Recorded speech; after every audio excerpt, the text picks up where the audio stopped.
Oh, you twat.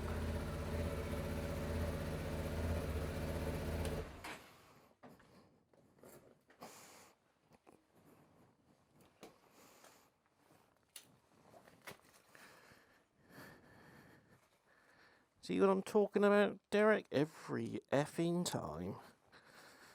What a fucking moose.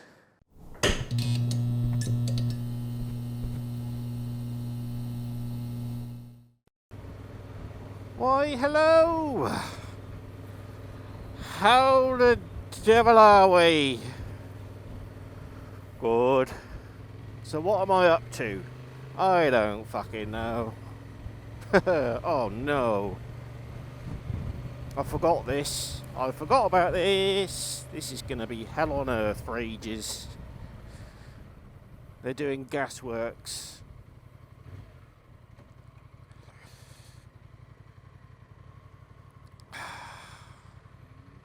Gasworks, so it's going to be one way all along there for God knows how long.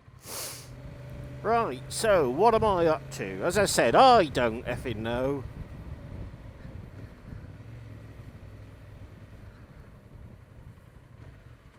I'm supposed to be out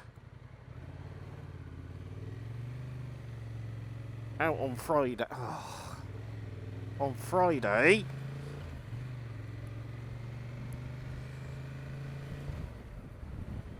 Oh, God, why is that so loud?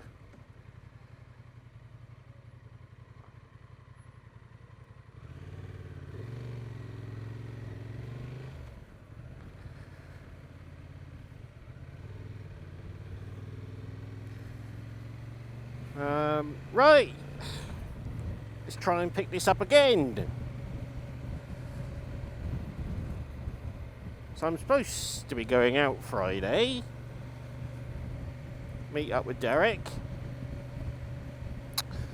I was going to clean the bike, but one, I really can't be bothered. Two, what's the point? Because Friday is forecast as rain. Surprise, sir-fucking-prise.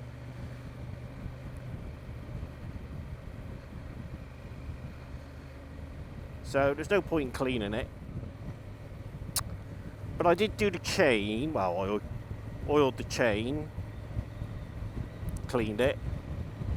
You know, don't worry, I did clean it before I lubed it. And then I thought, well, the sun's come out. I better go and get some fuel. Not that I need a lot, but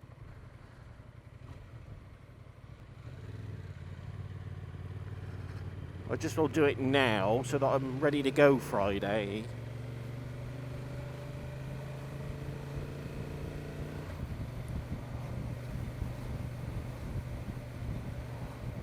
I've knocked a lot of the mud off the bottom of this. Went and got the yard broom, which has got a few bristles missing. Couple of sweeps and the head fell off.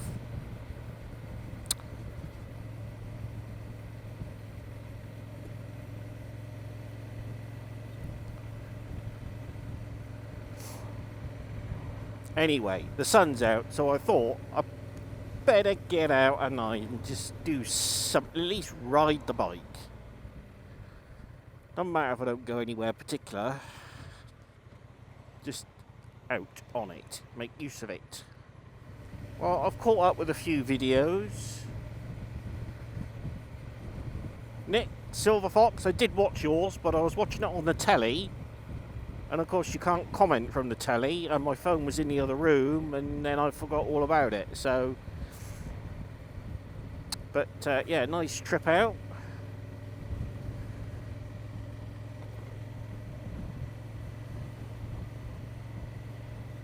With the boy on the Bergman as your wingman.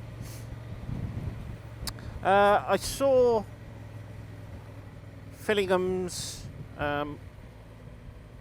unsourced video of the Gorillas, Royal Enfield's new contraption.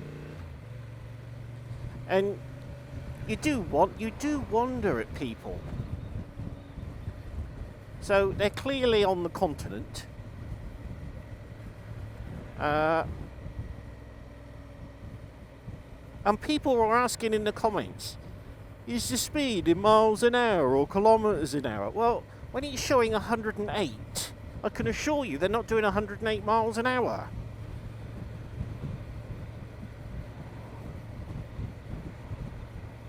I can't imagine it will do 108 miles an hour.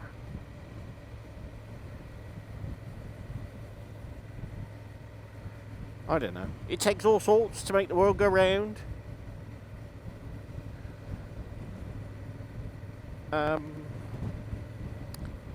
Somebody always makes the comment, don't they?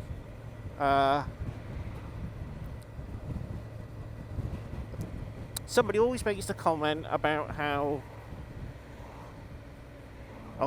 motorcycle manufacturers these days have lost the sight of what it's all about in the pursuit of big horsepower numbers. To which I answered, no, not really. Just look at Honda's lineup, for instance. They've got everything from the DAX right up through to the Fireblade. You know, there's something for everybody in there. It's not like Honda have lost their minds in the pursuit of 150 brake horsepower bikes. The same can be said for nearly all of the manufacturers. Even Triumph now have brought in a low horsepower range.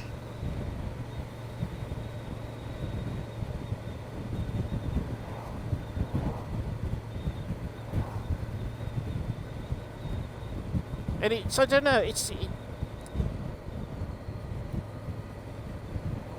maybe it's just what we do as people is we like to justify our choices.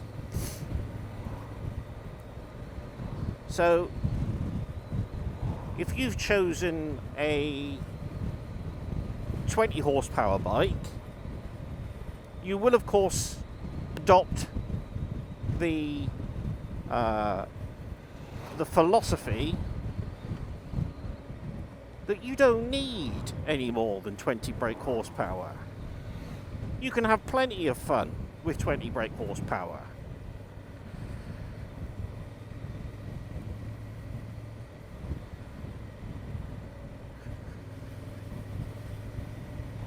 And indeed you can. But I'll tell you what, you put somebody who's had a 20 horsepower bike for a couple of years and you put them on a 100 horsepower bike, I can guarantee you they'll twist that throttle and smile. Again, it's not to say that you can't have fun on a low capacity bike, of course you can.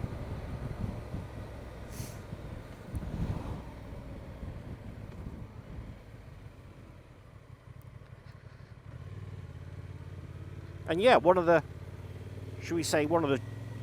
drawbacks of having 150 plus brake horsepower on tap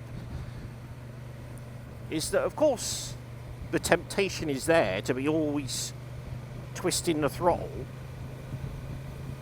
but you don't have to. You don't have to.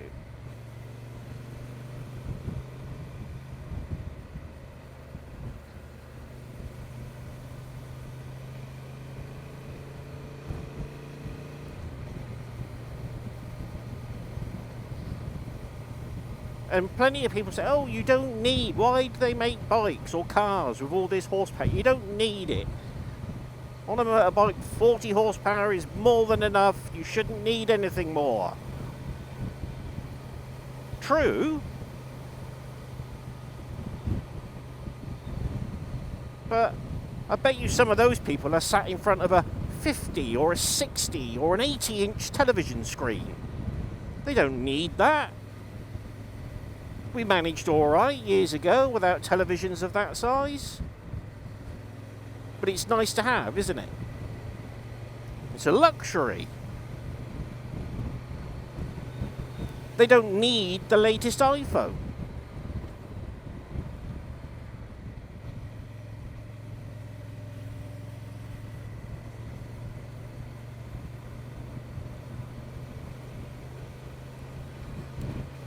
That's quite bumpy.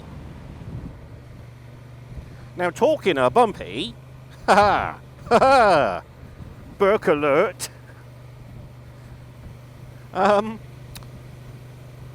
So I went along that green lane, didn't I, last week, and it was really bumpy. And I was in the garage the other evening, looking at the filthy bike, and I thought, oh, look at that. And I could see the scottoiler, and I thought, oh, look, there's a big lump of, like, greasy oil that's accumulated at the bottom. Must be where it's flicked off the chain. So I got a bit of kitchen towel, and I was wiping it off, and I thought, that doesn't feel right. It's not, yeah, it's filthy, but it's still there. And I ran my fingers over it, and I thought, oh, where old dipshit here has located it, has fitted the scottoiler. As the suspension compresses, when it compresses quite a lot, the chain was hitting the bottom of the scottoiler. So it's cut 2 grooves in the bottom of it. So I spun it round to the side to try and get it out of the way. And I've now just got to keep an eye on the feeder pipe. And hope that doesn't hit the chain when the suspension bottoms out. In fact, we'll have a quick look here.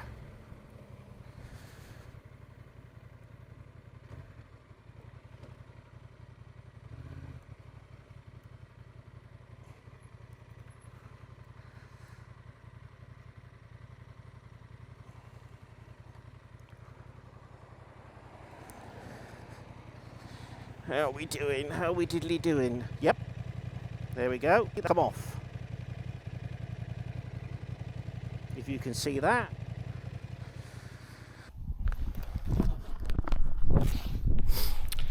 Bugger. So yeah, that's popped out. I've switched it off for now. That's a pain in the ass, isn't it? Ugh.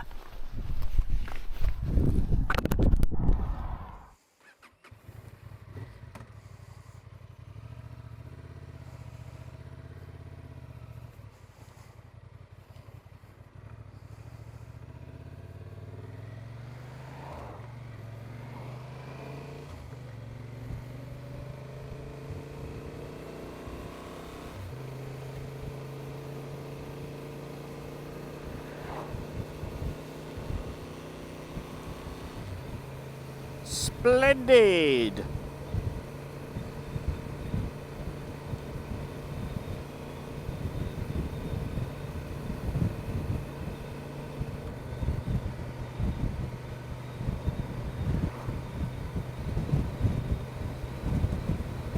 Just what I wanted before I go on Friday.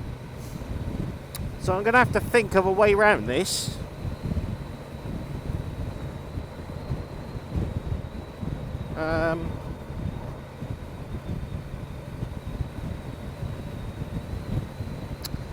Yeah. Easier said than done. I could mount it on the other side. Oh well, let's see what we can sort out back at the back cave.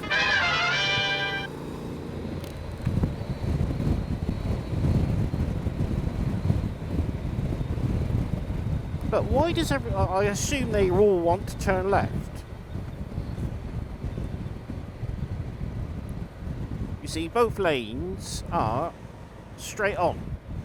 Both lanes straight on. And then you filter in turn.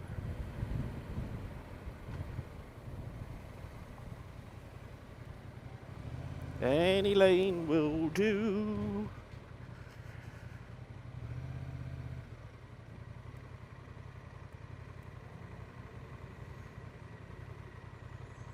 Look, watch the road. You don't have to turn to face him.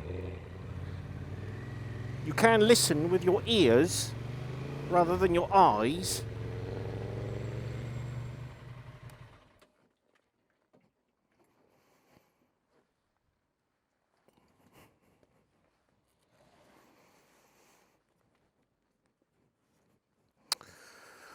Right, let's see what we can do with this.